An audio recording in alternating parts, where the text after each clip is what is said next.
house always wins. Play long enough, you never change the stakes. The house takes you. Unless, when that perfect hand comes along, you bet big, and then you take the house. I've been practicing this speech a little bit. Did I rush it? Felt like I rushed. That was good. I liked it.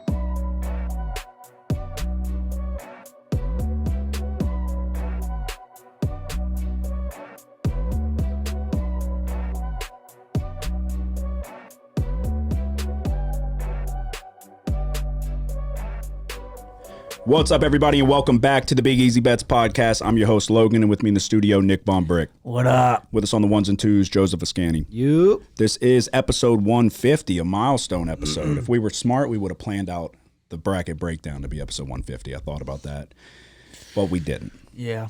So we are on to the Sweet 16. We are going to recap a wild opening weekend, an up and down roller coaster of a weekend. We're going to talk about everything that happened, all the upsets. We had a couple bets where we squeaked by. We had a couple where we got absolutely bent over. And then we're going to give you our best bets for the Sweet 16, and then we'll have to come on back for the Elite 8. But, all right, let's see. So, the first thing I wrote down was what the fuck happened, basically. I guess we gotta pour one out for Stoma in his bracket 2 years in a row. Day one, done. First year was Kentucky. This year, Arizona. Got beat by the nerds. What'd you think? I don't know. I mean, it's tough. Oh, I do know what I was thinking because I bet on Arizona. I was thinking Arizona was in position to cover. They were up 10 with like 8 minutes left in the game. I was like, all right. If Arizona ends up extending this lead, they can hold on to it and cover. And that's exactly what didn't happen. Yep. Yeah, that's tough. So I can't relate because I have the best Bama bracket in our bracket challenge. So I want to know, that was one of the things that I was going to write down, but I didn't because I'll just remember, when am I going to get the respect that I deserve? That's what I want to know. You're acting like you want to. No, dude, slow down. I understand, now. but I'm not Slow saying down. no. I understand, but we're done with the second. We're done with the initial weekend. You actually have. That's what I was telling you. I don't know if you looked. You have a snowball's chance to backdoor your way in with. Well, the I think Gonzaga my bracket. Houston. Yeah. No. Because regardless. We'll have to break that down separately. Because there's going to be a lot. I don't know. I haven't looked at your Houston because I just assumed you were dead. We have the three. Well, all my brackets are in the same place in terms of points scored and points. Who do you have in the bottom right coming out to the Final Four? Gonzaga. I have the same three that you have left in your Alabama bracket. That's the only bracket that you're going to be ahead of me in, regardless of. Yeah. So in my Houston bracket, I have UCLA. Yeah. So I would need Gonzaga to. Do you have Creighton winning? Going to the Elite 8? Oh, I don't have Yes. that in my Houston. I have that in my number one bracket. Actually, I have the Houston bracket right here. Regardless. So, you very well could be right. Yeah. So, no, I had Arizona in the second bracket. You very well could be right. I just looked at the Gonzaga. But that's interesting. I know, but I could have swore there was somebody else because I've been looking at everybody. I was looking. It's close, but no one has, like, the same Final Four. The only ones that are matching are me and you for Alabama. Okay. Yeah, and I don't think anybody. If it plays out the way I have it in the Bama bracket, I'll win. Yeah, you're. So, but there's a couple different. If UConn gets there, so even if UCLA gets to the Final Four, as long as UConn doesn't get there, I'll still have the leading Bama bracket as far as I can tell. So that's what would hurt me would be if UConn squeaks in and Gonzaga does not, somebody will jump me just by a little bit. But if UConn were to not get there, then no matter what happens, as long as it's Bama-Houston and Bama wins, I'll win the bracket. So I don't know. There's a lot. You start doing all this like look ahead and math and all of that. But Joseph, you said you felt like this was going to be a good year for you. Oh, yeah, it was. What do you mean? I predicted Furman. Yeah, but you didn't put much merit behind it, though. Yeah, but, I mean, Brady We talked Brady about always that. Snapchats me randomly about, like, when I call something and y'all give me shit for it, like Furman. He was like, "You showed them what's up." And I was like, "You're damn right, I did." I mean, sure. I mean, You also had Baylor in your Final Four. well, dude. I told you that was going to Yeah, but I happen. was high on Creighton too. I don't know why I didn't. You weren't that high on them. You had Baylor in your Final Four. I got Creighton in my Elite Eight in another bracket. But I have Creighton in the Elite Eight in my number 1 bracket. I have them in every bracket. In the Elite Eight? Yeah. You had them beating Really? Arizona in every one? Yeah. Because I didn't have Arizona getting upset, but I mean, I had Creighton. That's why I always say my number 1 bracket is the indicator on how well I did this season in terms of picking a bracket. So, Yeah, I got. So, like, if you're going to go with the way I did it, which if you listen last episode, you know that I, like, kept everything the same up until the Final Four. I'm thinking, like, it's better to pick a lot less upsets that way. You know Yeah. what I mean? And Yeah. then you just have kind of a solid foundation, and then that was you where, have more variability at the end. so that was where I had way too many well, yeah, you had a ton. You got way too many you upsets. got way I, reckless. Well, I almost nailed it. Which one? The UNC Asheville? That game, literally that game, they could have just played 4 minutes and UCLA's covering, and it could have just been a 4-minute stretch, UCLA by 17, and UCLA would have been the best bet. They were fucking up 20 as soon as the ball was no, tipped. that was bad, but it should have been Princeton. It was the shortest spread out of the 2-15 matchups. Yeah. But And that's 3 years in a row or now. maybe actually Vermont was a shorter spread with Marquette. It definitely could have been. Well, I think it was, what was it, 10.5? yeah. That's 3 years in a row now. A 15's upset a 2 seed. So And that's where you're going. It's like that's where you're like, what I'm saying is when you're filling out your bracket in these challenges, it's like it's hard because you're trying to do a perfect bracket. yes. But it's like it's almost not worth knowing that your bracket's not going to be perfect, but to have a better bracket, if that makes sense. Yeah, my problem was, so 2021, we were calling upsets left and right. This year, not the case.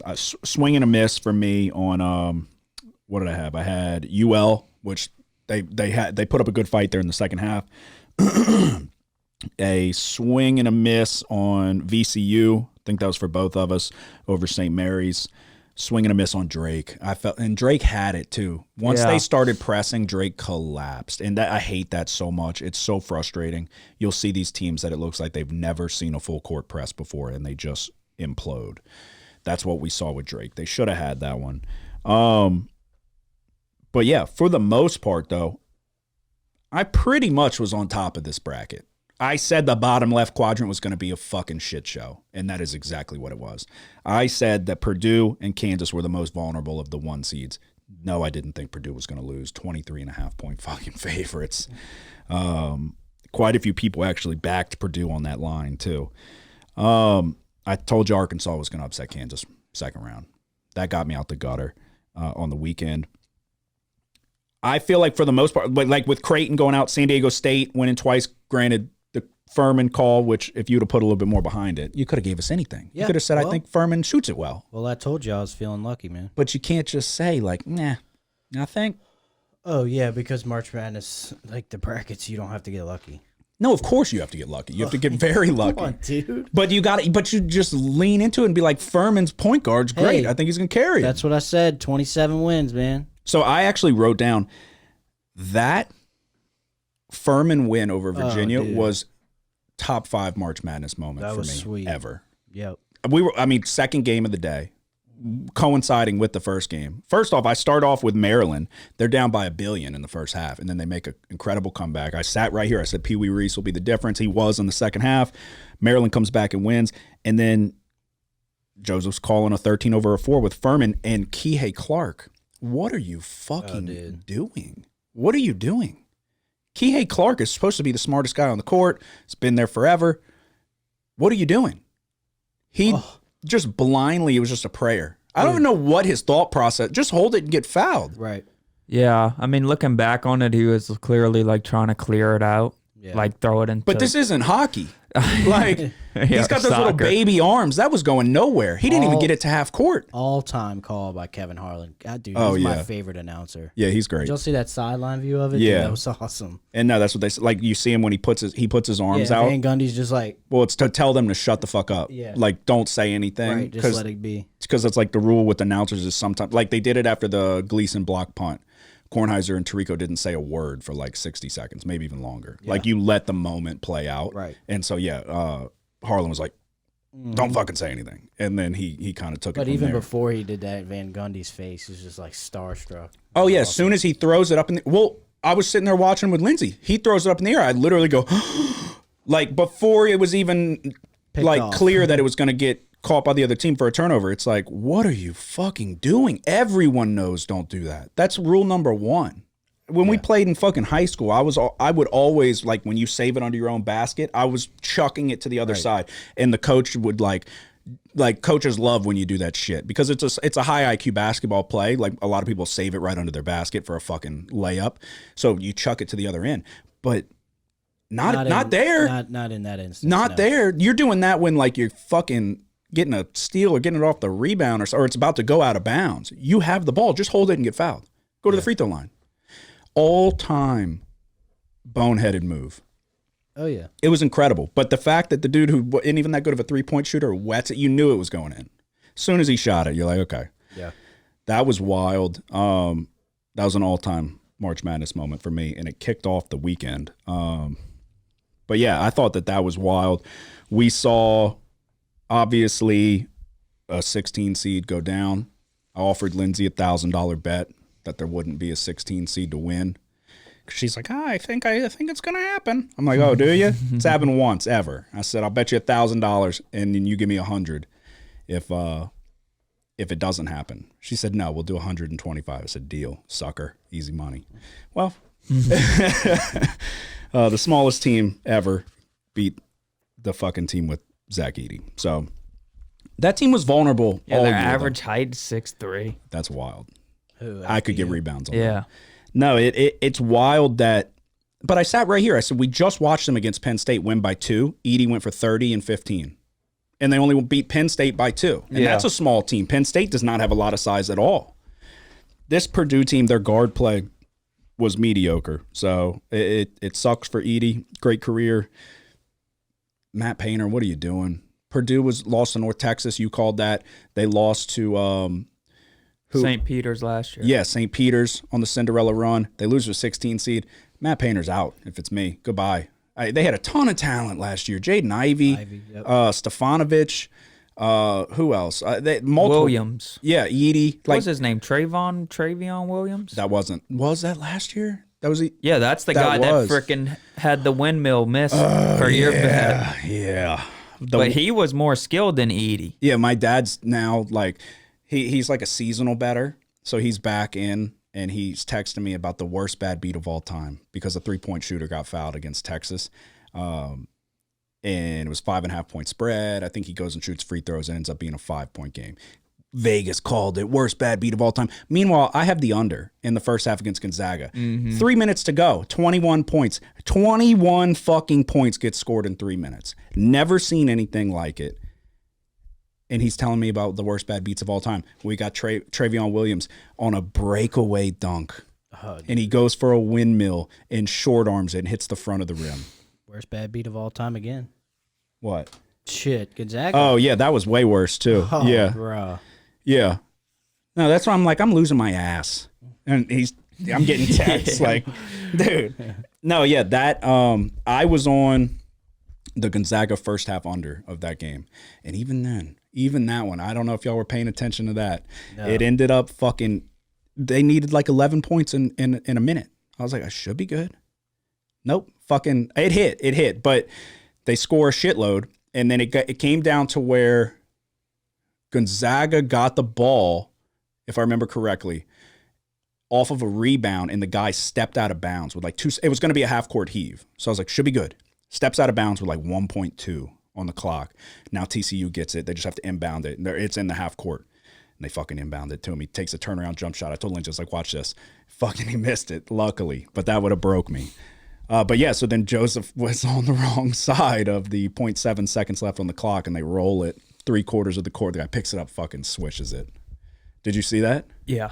That was Absurd. But somebody was making a good point. They were saying you could argue that whoever it was they shouldn't even fouled before that. They shouldn't have fouled Gonzaga. Yeah, I think Jamie Dixon was saying don't foul. No, but you still can argue also that before that, the jackass who inbounded it directly to TCU.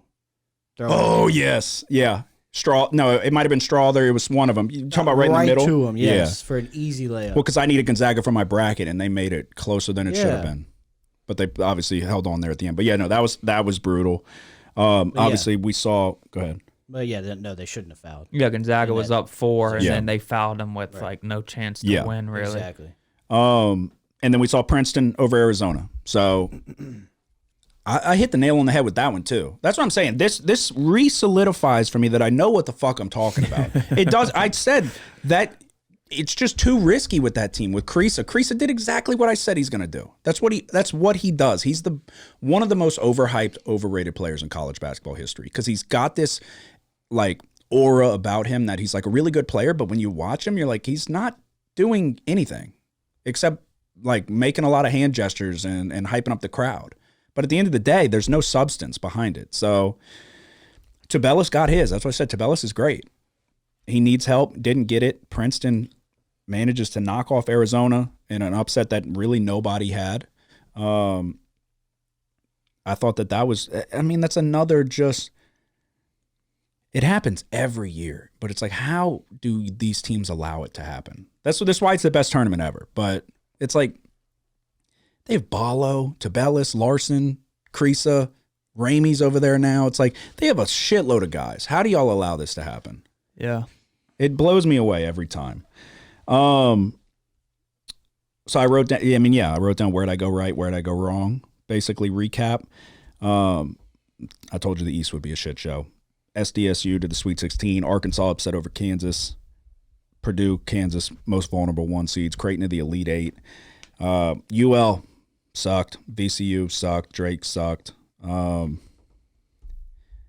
don't know. All in all, I got 3 out of. If Kentucky could have beat Kansas State, I would be in the driver's seat right now. Both brackets, Houston and Alabama, far and away in the driver's seat. That hurt. At least definitely Alabama, because I'm pretty sure I had them upset or beating Kansas State in both brackets though. That one frustrated me. It was a dogfight of a weekend for me. I went way down, then came all the way back, then went way down, and then somehow made money on the weekend. So I don't know where you ended up, but Yeah, I won, but the picks I gave out weren't any good. I had to go dark. I had to get it out the gutter. I had to go dark and get it out the gutter on my own. So we won big on a live bet with Arkansas, and then that right after that we won big with the Leon Edwards. Oh yeah. So that's kind of what saved us from Yeah, not. my Arkansas bet wasn't even a live bet. So y'all are over there sweating out. I'm like, I got fucking 3.5. Cody's like, I got 9.5. I'm like, you're good. Yeah, You're fucking and he was good. complaining. Yes. Like, shut up. No, I know. I'm like, I have 3.5. Eventually, they're gonna make a Yeah. run, and they made a run all the way Yes. and won. Yeah. Yes. Should have money lined. Yeah. Yeah. And then I had the under in that as well. And that one fucking came down to it as well. Oh yeah, 1 was point, so- 1/2 point. Well, on it. luckily they inbound it to where they don't get fouled. Yeah. That was a sweat for sure. Yeah, no, all in all, I have a couple bets I feel really good about this week. I do. We'll see obviously what happens. So that doesn't mean much, but I do feel much. I feel like the first weekend is always the toughest to bet. Now the better teams kind of assert themselves. This is where you're going to see the majority of the better teams, a couple teams that maybe, I feel like round 2 is when those teams that probably shouldn't have been there get kind of weeded out. And then Sweet 16, Elite 8 is when you're going to be able to get your most value in terms of finding who to bet on. Mm-hmm. That's just the way I feel personally. I mean, what else happened before we get into bets? Anything? Am I glossing over anything? No, I mean, like you said, the East, we all thought it was going to be up for grabs. Mm-hmm. Kentucky's out, Duke's out. That was a lot of Yep. the Duke just got fucking the teams that people went with, like, to come out of there other than Marquette. And who was the top seed in there? Purdue. Yeah, and Purdue. Yeah, so now you kind of, it's a lot of people were fading Kansas State and a lot of people were fading Tennessee. Mm-hmm. Yeah. Those are the highest 2 seeds left over there. Marquise Noel just took over and at the weird. the final minutes against Kentucky. But dude, there was a couple really bad calls. And dude, I just don't understand how these players melt under the pressure like Reeves did. Yeah. 0 of 14 from the field. He kept launching. So I'm like, eventually, I told Lindsay, I was like, for us to win, he's got to hit one. And he kept trying. But it's like, dude, fucking make a shot. He's the leading scorer. You're the guy. What are you doing? It's time to fucking play. Yeah. It's March. Make a motherfucking shot or else you're going home now. Dude, How many rebounds did Sweet Boy get? A lot. So many. He's so good, dude. He is so good. Like he's like Rodman level of like anticipating which way it's coming off the rim instead of just like watching and being like, okay, it's over there. Like he's waiting to see like, it's probably going that way. Like he's anticipating instead of reacting. He's so good. It's wild. They were basically hacking him the whole time. But oh no, that's where I'm like, because Calipari said that in the halftime interview, and they're like they're hacking the shit, and they were hacking the fuck out of him. Where it was like. It was selective officiating. I despise that. And I understand I probably like hyperanalyze it when it's going against my team, but I try to look at it from an unbiased way. Mm-hmm. And I just feel like they were making calls that were not going both ways. It's like you can't penalize, or like Kansas State actually fouled like multiple times in a row, and then they hacked the fuck out of Sheboy, and they didn't call it. Just because they fouled multiple times in a row doesn't mean you don't call it now. That's on them. If they want to foul like crazy, that's on them. Blow the it was fucking happening whistle. in the Houston-Auburn game. Mm-hmm. I was listening to it on the radio. Yeah. I was running outside, and I was like, dude, they kept just calling fouls. Yes. And I mean, I know the game gets really annoying when like it seems like every possession's ending up at the free throw line. That's but on it's them, like, though. yeah, they got to quit fouling. Yeah, you don't get. It's not like, okay, shit, they fouled 6 times. Let's not call the 7th. Like, no, just don't foul them. And I saw it firsthand with Sheboy, where it was like they hacked him so bad, clearly across the arm, and the ball came out, and they don't call anything. It's like, you have to make that call. Now you're giving them an unfair advantage. Or the makeup call bullshit. Like, I hate it. It's human nature, I guess. I despise it, though. One thing that we kind of talked about last episode, right after we broke the bracket down, we've been like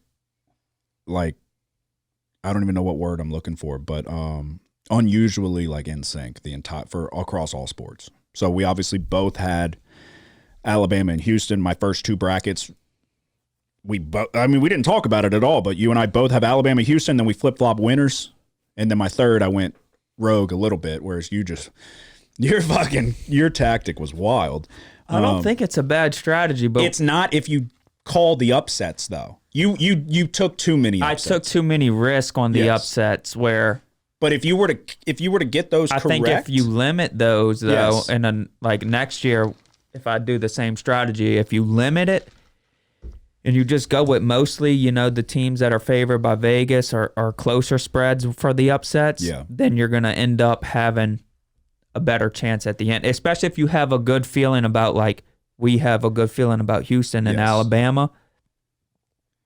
You know, I don't think the strategies. Then those teams have to be in your Final Four. Well, it's for like every the 8 bracket. and 9s, like we talked about. If you just got to do your research on the 8 and 9s and hope your research pays off, and then take the same 8 and 9 matchup for each one, because you're giving yourself the possibility of having 3 brackets, which ours is a max of 3. So we'll go with that. 3 brackets at 4-0. You're taking the risk of going 0-4, or you can just guarantee yourself a 2-2 essentially. Like it's worth just doing the research and trying to see if you're getting those picks right. No, I think the strategy makes sense, but you're just slightly too risky. And we just swung and missed. I swung and missed on my 12-5 upsets, and that just kind of comes with it sometimes. But the Memphis games would hurt. You got hosed there for sure. Like Memphis would They would have been big favorites against FDU, and probably they would have likely they'd be won. in the exact spot. My Final Four would be intact. Yes. Yeah. And then they would be in a weak region. Yeah. The stars aligned for Memphis, and the officiating down the stretch was terrible. They got screwed. And there's the conspiracy that the NCAA has still got a grudge for Penny Hardaway and all of that. So, but there was a jump ball that shouldn't have been a jump ball. There was, they didn't grant him a timeout. There was multiple things. Then it comes down to a buzzer beater for FAU. But the turnover there, they had the ball up 1 with under 10 seconds left, and they turned it over on the inbounds. Yeah, was that the jump ball? No, I don't. It wasn't a jump ball. It was just Memphis had the ball up 1, and they were inbounding it like after FAU made a shot, and it got stolen on the inbounds, and then that's how they had the ball for the final shot to win. Yeah. But it's like they just made a mistake in the worst time. Yep. All right. Yeah, and I feel like Alabama and Houston clear cut best 2 teams available. The betting lines dictate that or back up that statement. And then what Houston did in the second half against Auburn was fucking eye-opening. Yeah, without Shed and without Sasser. Opening. Both in foul trouble. Yeah. No, and that's why that was the first futures bet I placed at 10-1. Now it's plus 350. You are on it as well at 10-1. This is what I fucking preach. This is why I know what the fuck I'm talking about. Doesn't mean that if you listen to me every year, you're not going to win your bracket challenge every year, but I'm not fucking picking you the team that's going to bow out right away. Like, I know what the fuck defense is, what you lean on, and Houston's ability to lean on their defense is wild. They held Auburn to 4 made shots in the second half. Alabama's defense is just as good. These 2 teams are very similar. That's why I was like, these are the best 2 teams. It's not close. Kansas lacks size down low. Purdue lacks anybody outside of Edey. These 2 were the clear cut. You have to find a team that can rely on the defense when there's an off shooting night. Houston was down 10 at halftime. They outscored Auburn by 25 points in the second half. Auburn made 4 shots. That was like remarkable. I'm like, because I was more like, obviously I'm leaning Bama. If Bama runs the table and wins and a couple things work out, then I'll win the bracket challenge, which is obviously what I want. But I was thinking, like, because Houston kind of sleptwalked through their 16 seed, and then first half against Auburn, I was okay, Bama's the clear cut like best team right now, and then Houston was just like, nope, it's fucking tight. I hope we get to see that game again. I think that'll be an incredible game. So I thought that was eye opening. And then UConn's fucking great. I knew that coming in. I have a futures on UConn. They're doing exactly what I thought. They're 2-0 against the spread, dominating people in the second half. Sleepwalking through the first half, going to make the adjustments. I love Coach Hurley. That whole team, they're just kind of a little reckless at times, but if they're not turning the ball over, they're fucking great. So yeah, I'd much rather a team like that, like the way Houston, Alabama, and UConn's been playing, where they come out sluggish in the first half. I'd much rather a strong second half. Yes, team. Yeah, don't start fast and finish bad. And UConn, same thing, ability to just lean on the defense, dude. And when they get fired up and they get momentum behind them, Calcaterra comes in and starts raining threes. Klingen's giving them great minutes. That's what I'm saying, dude. I fucking was prepared for this. Like, that's the 3 teams in my brackets: Alabama, Houston, UConn. UConn looks like, I mean, you can make an argument UConn's one of the best teams. They are. It's not even an argument. They're one of the best teams left. Clearly, they have a great chance to go and win the national championship. Yeah. Offensive efficiency-wise, I think they're 2 by KenPom. It's like you don't think it because they turn it over a lot. That's their Achilles heel, if they can minimize turnovers. But they've got everything you need. Sonogo's a fucking beast, dude. I can pull up what he did, but he's been on a tear. Like doing like 24. Yeah, I think he's gotten 20 plus and double-digit rebounds, I think, both games. So he's doing what Sheboy's doing, except he's scoring more. Mm-hmm. And then Klingen's giving him great minutes. He was the difference against whoever the fuck they just played, VCU or St. Mary's. He was the difference when he came in. Granted, there was a little luck with St. Mary's best player getting hurt, but luck in terms of our bet, not I mean, that sucks for the kid, but I don't know.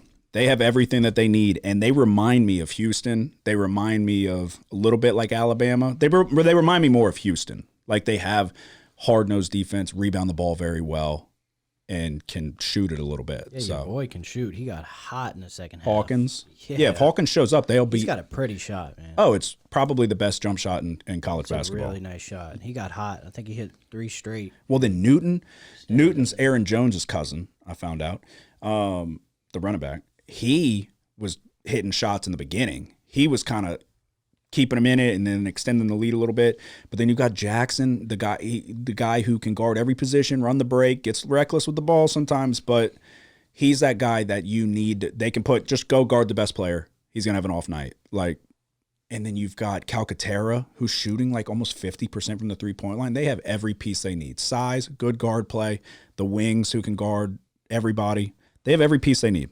And I have them at 20-1. So if they win it, I won't be disappointed. Yeah, before the tournament started, they were 15-1. Yeah. So I wish I would have bet them. I bet them before. I bet them, I want to say in the Big East tournament, maybe even before that. But I picked Gonzaga instead. yep, that defense is trash. That's the biggest problem with them. Once they run into somebody who can guard Drew Timme, because he was fucking fantastic against TCU. Oh. Once they run into Sonogo, I'm so intrigued about the UCLA game. So fucking that game. I don't have a lean there as far as I know, unless I wrote something down and I'm forgetting it. If I do, I'm scratching it out because it's not ringing a bell. I could see that one going either way. I'm interested to see because that's a great top-notch offense, top-notch defense. What's going to give? But all right, we will look ahead to the Sweet 16 and give you our best bets. You don't have your notes, so no. Are you going solely off of memory? Do you need the laptop? No, I got it. All right, I am going to have a play for Michigan State, Kansas State. Do either one of y'all? No. No? Do you? I don't know. This This one's tough. For me, at least. Yeah. Because Michigan State's playing really good, but, I mean, you saw what Noel did.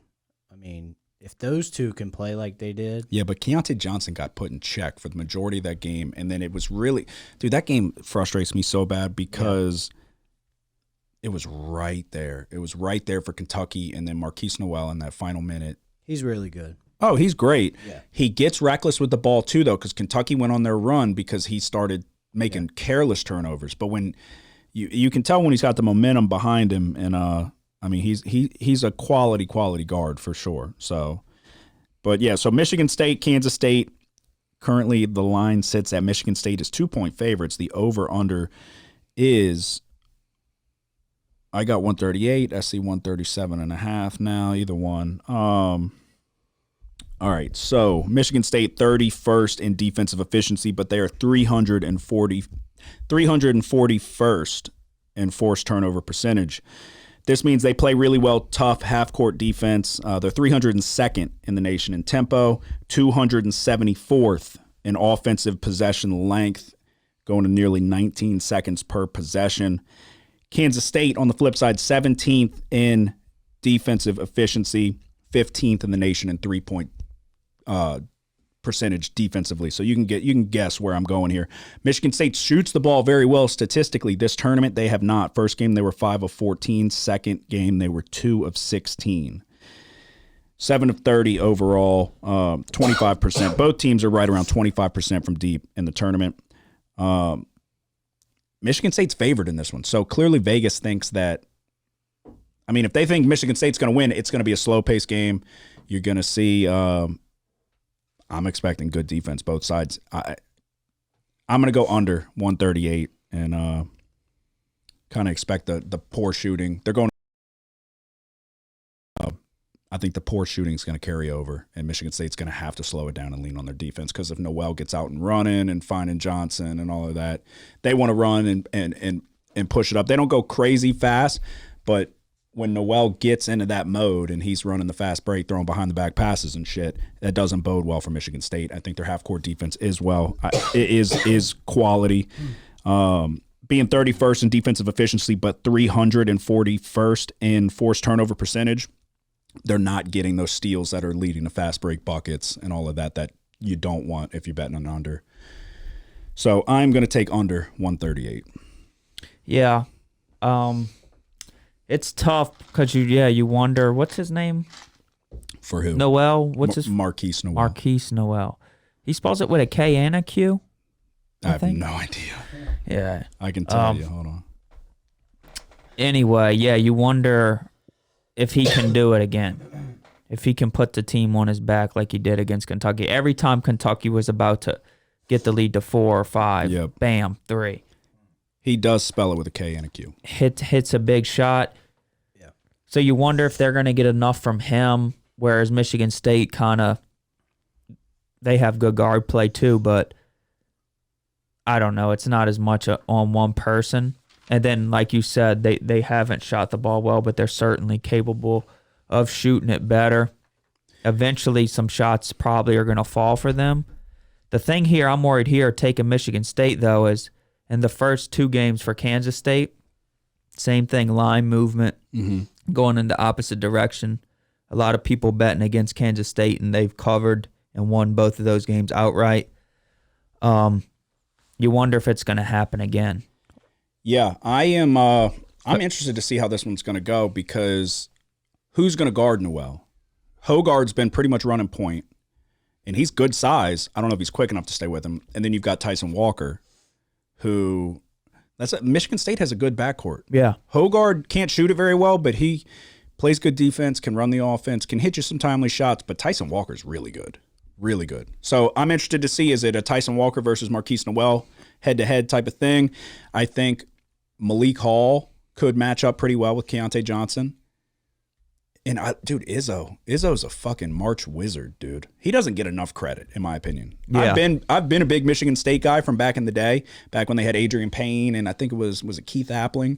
Keith Appling, yeah, he was a beast. And then Denzel Valentine, like Draymond. Yeah. So I've been on Michigan State for a good few years.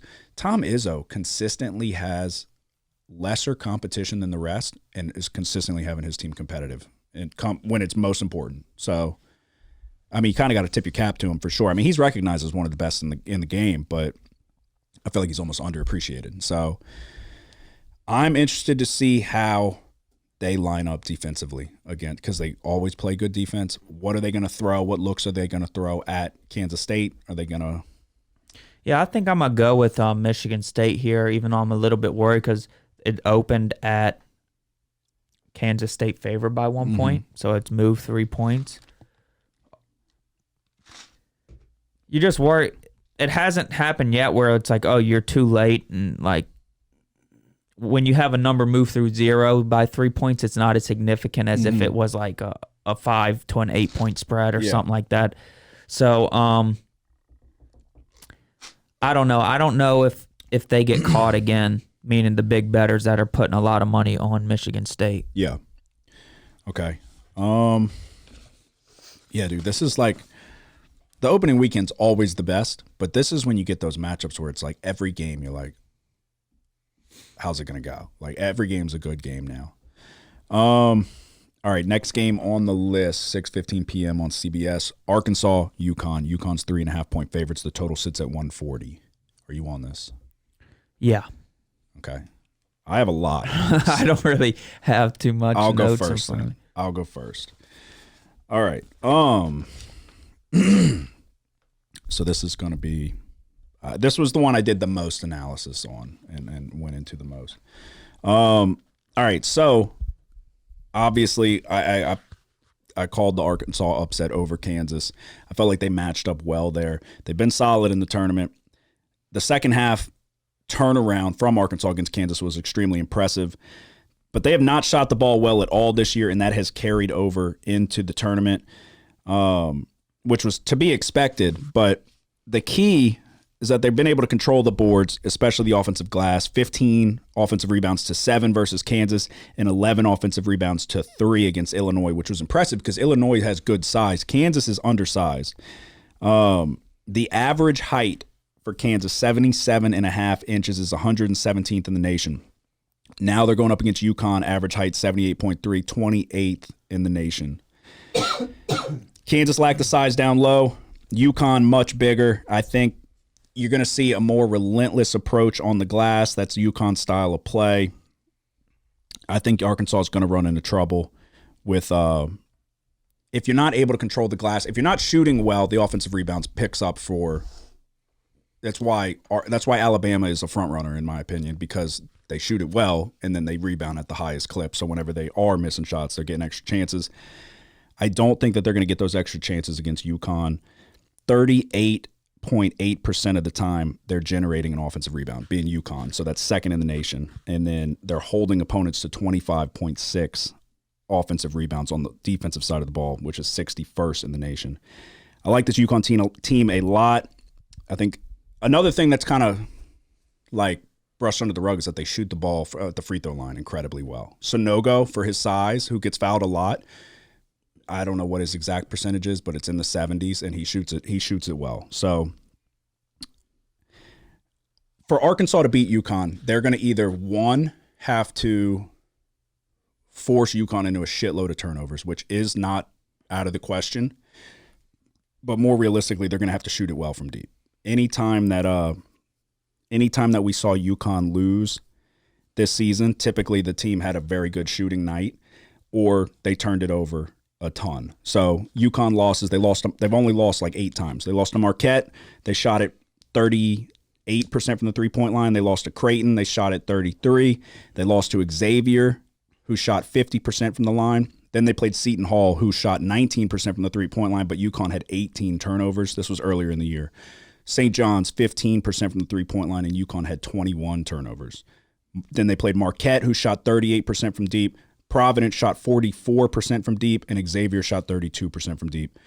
You have to either shoot great or force a ton of turnovers. I don't see Arkansas just all of a sudden figuring out how to shoot from deep.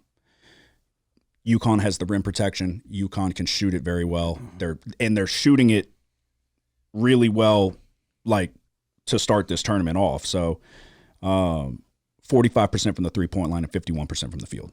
So you're going to have to hit shots from deep if you're going to maintain with UConn. I'm taking, obviously, the Huskies -3.5.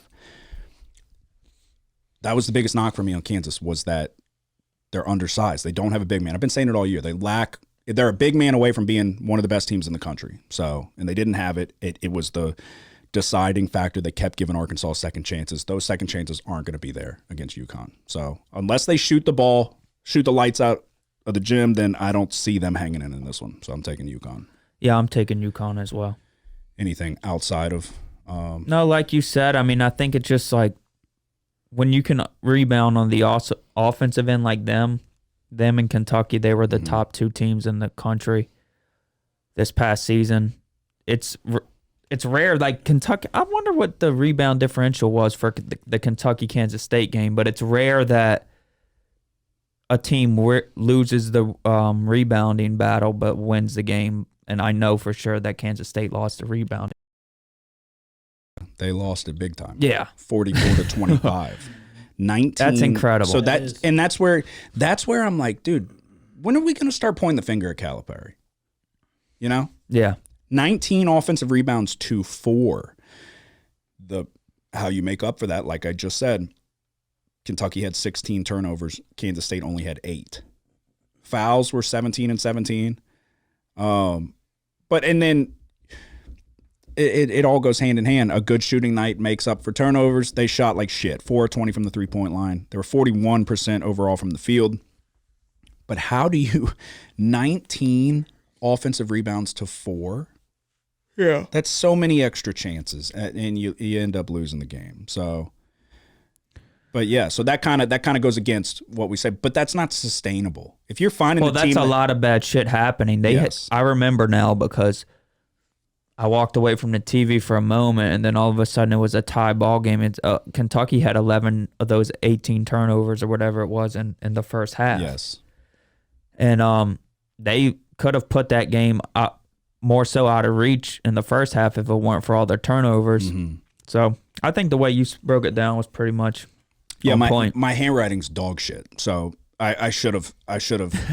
My problem is I write shit down and then I go to the side and I put like a bullet point. Yeah. And I write shit down, but there's no like uniformity. Like it's all just all over the place. So I'm like reading this. I'm like, I'll draw like a little arrow and it's like no idea where it fits in. But when I'm writing it out, I'm like, yeah. So we'll go here, we'll go here, we'll go here. And then when I go to read it, I'm like, nah, I don't fucking know. So yeah, like I talked about with the rebound battle, it was, again, I didn't write this very clearly, but I'm assuming this is offensive rebounds. It's like I'm reading somebody else's notes. 11-3 against Illinois, and no, I'm sorry. They shot 3 of 11 from the 3-point line against Illinois and 3 of 15 from the 3-point line against Kansas. They won the rebound battle both times though.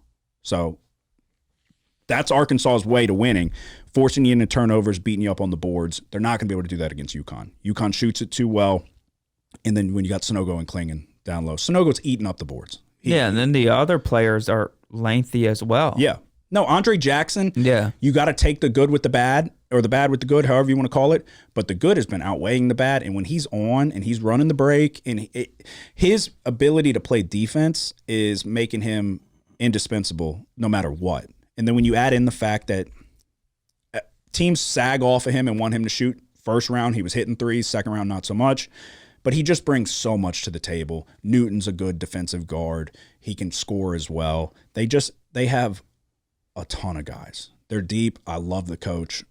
Just the way they play. I like this UConn team a lot. I think they've looked like one of the best teams in the tournament. And they're, like we said, we want a team that responds in the second half. They've been doing that big time. So Arkansas's crying. They're happy to be here. UConn's got unfinished business. I think we see them come out. Fucking coach is taking his shirt off. Yeah, I like that. Don't get me wrong. But no, I think UConn comes out and rolls in this one. Are you on this? I am not. It's 3.5, right? Yeah. I would lean UConn as well. I struggle with this one though because we saw what Arkansas did with Kansas. They can, if they start moving the ball up the court fast. You saw what Davis. Yeah. I mean, he just took over the second half, and when they got out in transition, they looked good. Like they were finishing around the rim. Mm-hmm. That's the only thing that worries me here, which is why I'm not pulling the trigger. But if I did lean aside, it would be UConn. They just looked like the better team. Yeah, I think Davis had 21 points in the second half, but that goes into it where like the average height, Kansas is 117th in the nation. Average height, UConn is 28th. They have much more rim protection, and the thing with them is it's not like you get. Like, okay, the big man got 2 fouls, now he's going to sit. Well, no, here comes a bigger man. So Klingon comes in, and he's over 7 feet. They've got the rim protection. It's going to be – and they got – dude, Jackson is one of the best guards. I guess you would classify him as a small forward at protecting the rim. Fast break, he's hawking it down. He's pinning it on the backboard. It's very tough to get – you're not getting anything uncontested against this UConn team. And the fast – tough to run the fast break on UConn. Yeah, so that's what I think the difference will be. Is I think Arkansas is going to try to push it on this UConn team, and how UConn can respond to that fast break. A transition defense will make a difference. Yeah, I don't know. We shall see. But no, yeah, I feel pretty good about this UConn bet. That was one I've looked into more than the others. I do not have a play for Gonzaga UCLA. Didn't think so. But are you on FAU Tennessee or Gonzaga UCLA? Either one. I'm a take the underdog in the Tennessee game. I was thinking it. I just think it's gonna be. This is gonna be one of the games that excites. That maybe people aren't expecting. I don't know.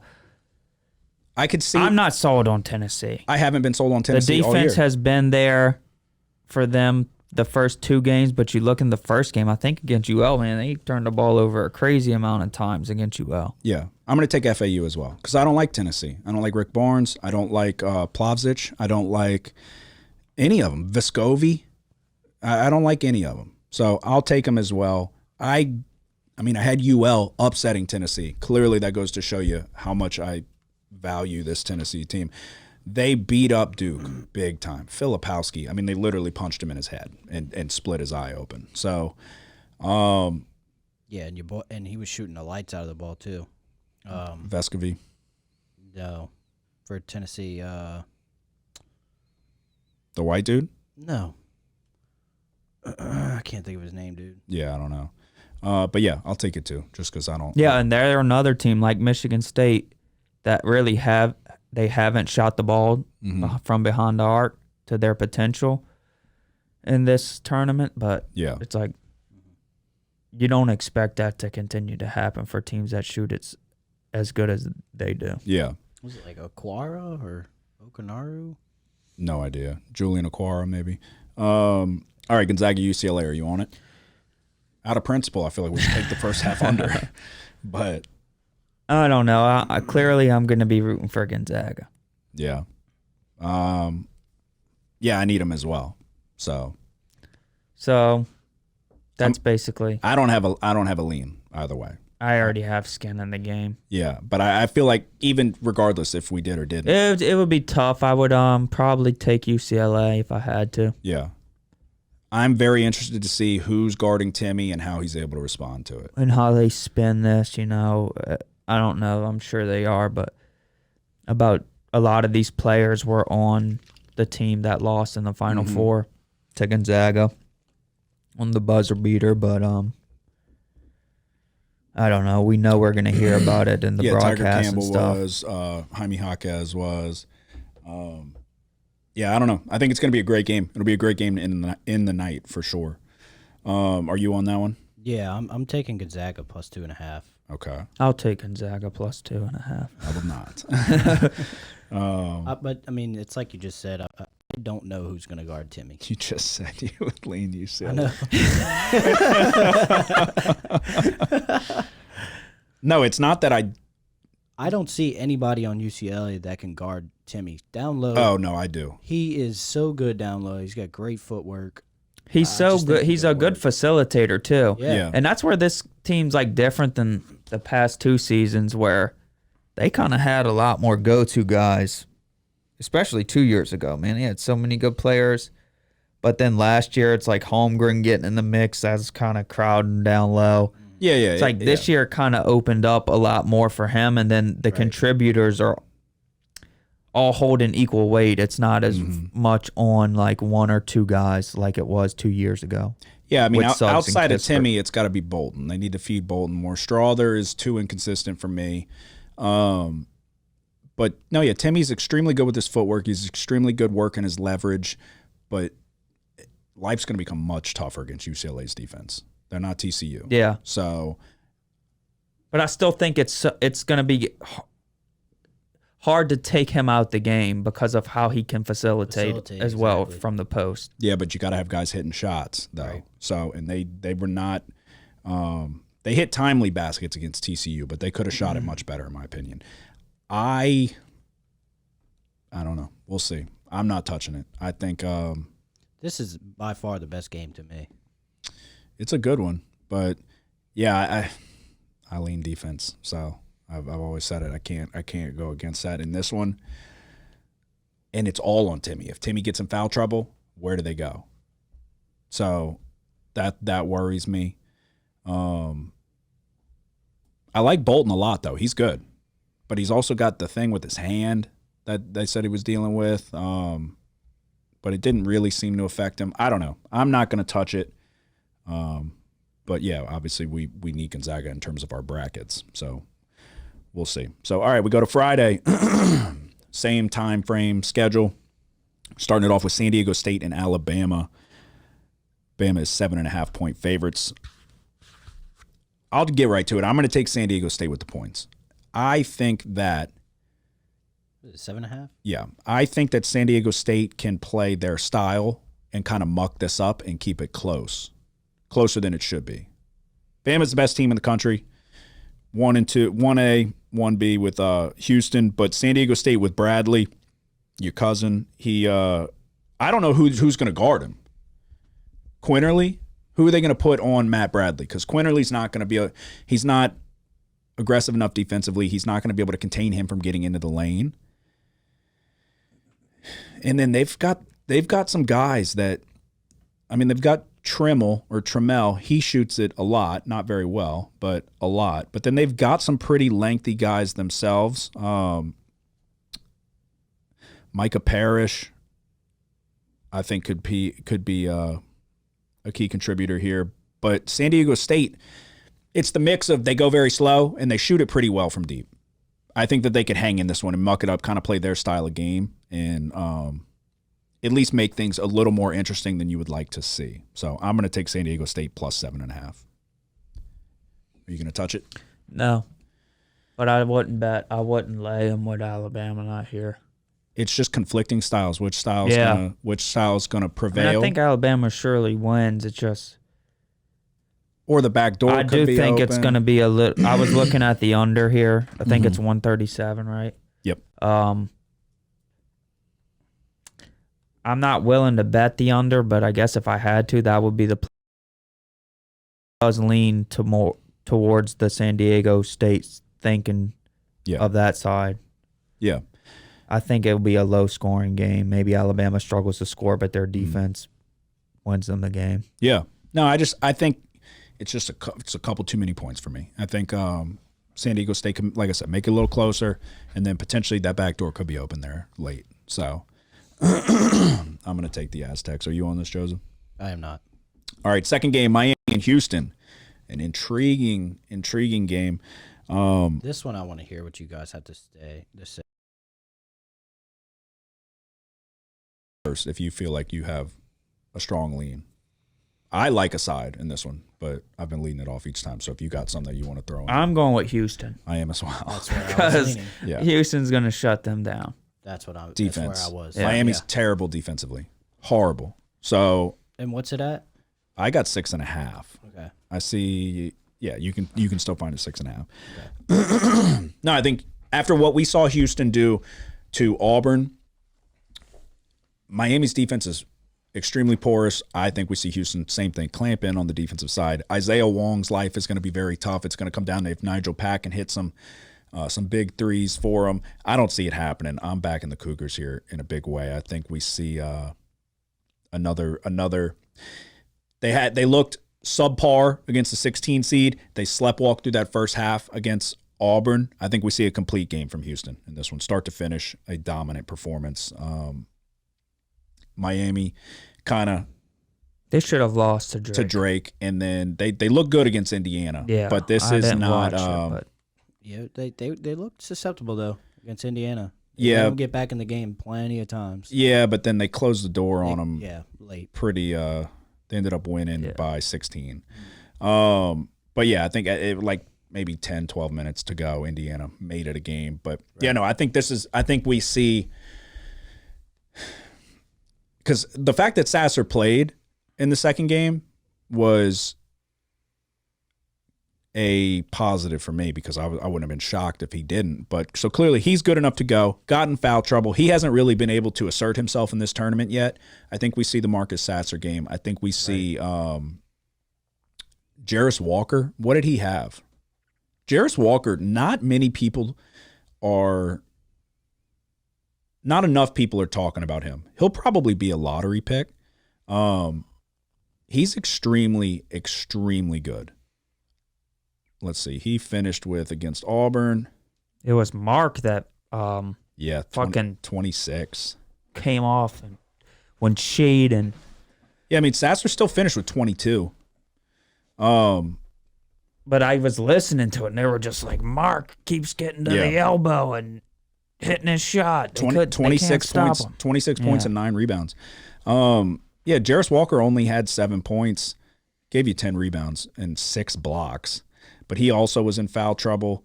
Juwan Roberts fouled out. Sasser and Shed both had 4. Walker had 4. Jesus Christ. Now, one thing about Auburn is they kept getting to the free throw line, but they kept missing. They shot under 50% from the free throw they line. Were just over it. 19 of 36. That is wild. Yeah. Houston was 24-29. 19 of 36. But yeah, you hear how many free throws there were in that game? Yeah. Almost 30 apiece. Yeah. 36-29 on one side. Wow. Damn. Jarris Walker's a very, very good player. I don't think that Miami's going to have an answer for him. So they have good guards. Nigel Pack and Isaiah Wong are great. But outside of that, who do you go to? Who's going to guard him? Omier? Yeah. This could be the Jarris Walker game. And honestly, Sasser did better than I thought he did because I knew the foul trouble, but yeah, I mean, 22 points is fucking good. He shot it like 5 and 9 from the 3-point line. I'm taking Houston. I think Houston, like I said, start to finish, I think this is going to be a big win for Houston. Sounds like we're all on it. Yeah. All right, Princeton and Creighton, 8 p.m. 9.5 point favorites. Creighton is. I'm laying the points with Creighton. Get right to it. I think Creighton's another one of those teams. You can make an argument they're playing the best basketball. They dominated Baylor. Nimhard and Alexander are playing great. They're a very complete team. Do you remember I texted you? I texted you like 3 weeks into the college basketball season. Do you remember? I said Creighton can win a national championship. I watched them, and I think I watched Texas. They might have played each other. They might have played each other if I remember that correctly.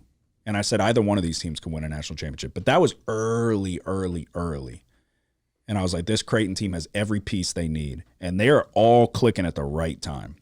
So I know Princeton's going to be probably the Cinderella pick. Can they keep it going, this and that? I don't think so. I think we see Creighton come out and kind of smack them around a little bit. Kalkbrenner down low. But Nimhard's playing great. He's playing his best basketball of the season. They have all the pieces they need. Baylor Shireman hitting timely threes. I'm taking Creighton. Yeah, it's tough. You can take Princeton, do it. I want to take Princeton just from memory. I know Oral Roberts, when they were the 15 seed, when they make it? They got eliminated in the Sweet 16? Yeah. I believe so, yeah. They covered every game, all 3 games in the NCAA tournament. And then last year, St. Peter's covered every game. I will say the Princeton win over Missouri was impressive. They beat the dog shit out of them. They smacked the shit out of them. But this is shorter. This point spread's not as wide. Mm-hmm. I don't know. I'm going to stay away from it. I just think Creighton's playing very, very well right now. The Baylor game, I kept waiting for Baylor to get back in it, and they just would not allow them. I didn't watch the whole thing, but against the NC State, I mean, that one guy for NC State went off, and it wasn't enough. What was his name? Smith? Something Smith? Who did NC State play? Creighton. Oh, in round one. Remember, I was yelling at the TV. Yeah. I said 30. Yeah, he dropped like 30. I said, for nothing. 30 points for nothing. Flagler dropped 30. Yeah. For Flagler to drop 30 and then Nemhard to match that, dude, I think Creighton runs away with this one pretty easily. Yeah, I mean, Keontae George didn't do shit, and Baylor's very guard heavy. But I think you said it. This is the round where, like, I think dreams go to die. Yeah. You know? I mean, Kalkbrenner, Trey Alexander shooting 44% from the 3 on the season, which is incredible. And then you have Nemhard dropping 30. He's a true freshman, right? No, I don't think so. No? Okay. I could be wrong, but I'm amazing. pretty certain he's not. I'm pretty sure I've been watching him for a couple years now. He is sophomore. If they can have all 3 of them rolling again, I mean, I don't think this game's close. Yeah, I mean, Baylor Shireman shoots it very well. Alexander's shooting it well, especially. I mean, they're all clicking at the right time. Their entire starting 5's in double digits. And I have them. I don't know how it'll work out for me. I can't tell if my Texas bracket is still alive. I doubt it, but maybe. Because I'm the only one with Creighton in the Elite 8. Yeah, but that only gives you 8 that's points. You see, that's where I was confused. Oh, Elite 8 is only 4 points. Okay. Final 4. That's where you get your points at. Yeah. Okay. You basically go see it from your remaining points available. Yeah. And you can figure out. Yeah, I don't think my Texas bracket can last then. All right. Final game of the night, Xavier and Texas. I am not on it currently. Neither am I. Are you touching it? No. It's at what? 4.5? I see 4 in favor of Texas. Totals at 148.5. Out of principle, I would lean a first half under, but not enough to take it. Doesn't sound like anybody has anything. Yeah, I mean, Texas, they played 2 teams that shoot to 3, and they held them in check, basically, but Texas? I don't know. Xavier shoots the 3 frequently as well. They're playing very well right now, too. They're another one. It's a tough game. This is going to be the best game. You think? Yeah. I don't think so. I think it'll be I think there's a ton of good ones. Yeah, this is going to be the best one. I'm glad they saved it for the last. You just have a last feeling? game, yeah. Are you saying of just a Friday or of both days? Both days. This is the last game of the Elite Eight for the last spot. Last game of I mean, yeah. Um, Final team to go to the Elite Eight. yeah. It's gonna be electric. All right. Stay up, kids. We will see. All right.